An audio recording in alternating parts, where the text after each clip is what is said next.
ठीक है, स्वागत है अपने चैनल खुराई जीएमएस कोचिंग में। आज हम आपके लिए लेकर आए हैं अर्धवार्षिक आकलन 2022-23। यहाँ पर आप कक्षा 6 का आपका प्रोजेक्ट कार्य प्रारंभ हो चुका है। चलिए, एक सप्ताह के अंदर आपको जमा करना है। तो चलिए इसे अच्छी तरह से समझ लेते हैं। ठीक है, तो यहाँ से आप देख सकते हैं अच्छी तरह से। तो ये इतनी जानकारी तो आपने देख ही ली थी। ये हिंदी का है, आपका पूर्णांक देख लीजिएगा, 20 अंक का रहेगा।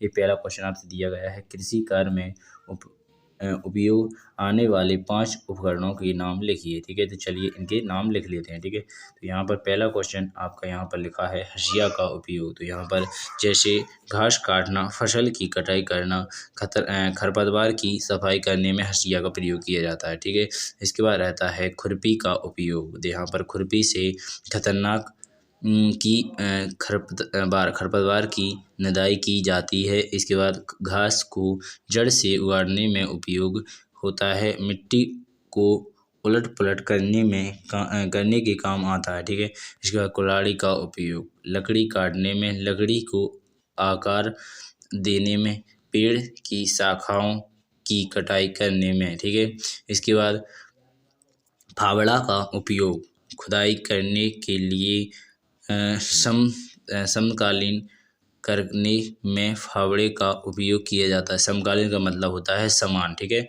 समतल। ठीक है, लिखो है समतलीकरण करने में, तो हाँ, समान एक सी जगह करने में फावड़े का उपयोग किया जाता है।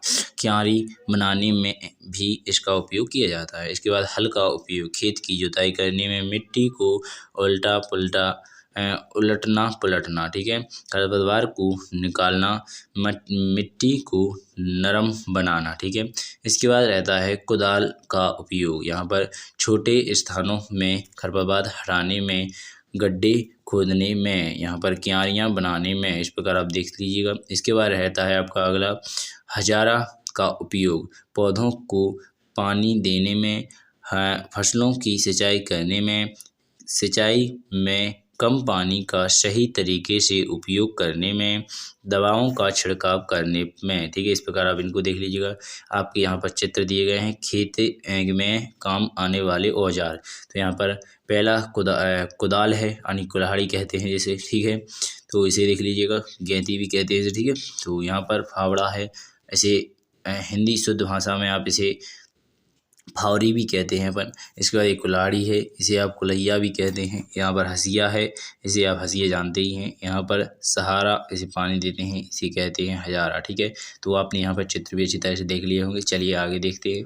तो दूसरा क्वेश्चन आपका यहाँ पर प्रारंभ होता है, क्योंकि 2 क्वेश्चन ही आना है। तो ये रहा आपका दूसरा क्वेश्चन।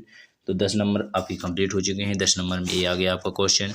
यहाँ पर लिखा है अपने आसपास में प्रचलित किसी लोक कथा के बारे में लिखिए। ठीक है, तो यहाँ पर पहले नंबर पर हमने लिख दिया है, थोड़ा इसे पढ़ लीजिए। और आगे भी दिया गया है, लोक कथा या लोक वार्ता किसी मानव समूह की उस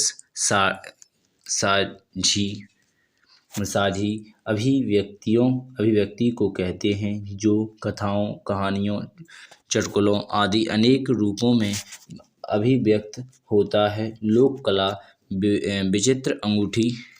तो यहाँ पर विचित्र अंगूठी, लोक कथा विचित्र अंगूठी है। ठीक है, अंगूठी इस प्रकार लिखा हुआ है। तो इसे आगे देख लेते हैं। तो यहाँ पर आपने लोक कथा विचित्र अंगूठी समझ लिया था। इसके बाद लिखा है एक राजा था जिसका राज दूर दूर तक फैला हुआ था। अपने दरबार में, इसे देख लीजिए थोड़ा। अच्छा, अपने दरबार में बहुत सारे विद्वानों को सलाहकार नियुक्त किया हुआ था। एक दिन वह कुछ सोचकर बहुत परेशान हो गया और उसने सलाह लेने के लिए विद्वानों को बुलाया। राजा ने उनसे कहा, मुझे